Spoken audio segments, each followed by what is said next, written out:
وبالأسحار هم يستغفرون. بسم اللہ الرحمن الرحیم.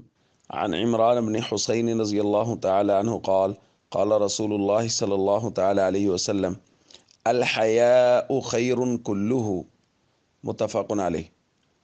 رسول اللہ صلی اللہ علیہ وسلم نے ارشاد فرمایا حیا سارے کا سارا خیر اور بھلائی ہے.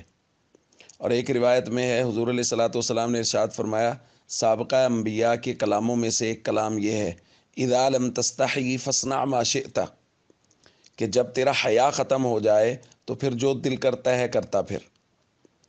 تو حیا دوستو، دل کا حیا، آنکھوں کا حیا، کانوں کا حیا، وہ مجھے کسی بھی بری بات کرنے سے روکتا ہے، برا فعل کرنے سے روکتا ہے.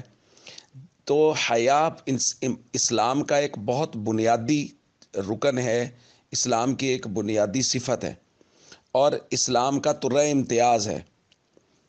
اب ہمارے یہاں جو ویلنٹائن ڈے کے نام سے ہمارے یہاں جو خرافات ہو رہی ہیں، آپ دیکھیے اس میں حیا کا جنازہ نکال دیا گیا.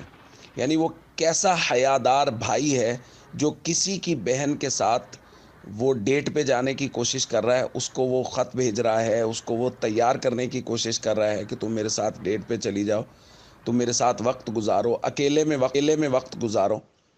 تو یہ تو وہی جو اللہ کے نبی نے فرما دیا کہ سابقہ انبیاء کے کلاموں میں جب انسان بے شرم ہو جائے تو پھر اس کے بعد تو وہ جو مرضی کرتا ہے پھر ہے. تو اسلامی معاشرے میں اس طرح کی خرافات اور مغربی تہذیب کے لوگ اور بد کردار لوگوں کی طرف اپنی نسبت کرنا، اگر شوہر یا اپنی بعض لوگ یہ کہتے ہیں کہ جی اب کوئی بیوی اپنے شوہر کو تو ویلنٹائن ڈے پہ گفٹ دے سکتی ہے، تو بھئی کسی بد کردار کی طرف اپنی نسبت ضرور کرنی ہے، کسی بد کردار آدمی کے ساتھ اپنے شوہر کے نام کو ضرور جوڑنا ہے. ایک آدمی بد کردار ہے اور آپ اس کے دن کو منا رہے ہیں اور اس پہ اپنے شوہر کو گفٹ دے رہے ہیں، گویا کہ آپ اپنے شوہر کو بد کردار کہہ رہے ہیں.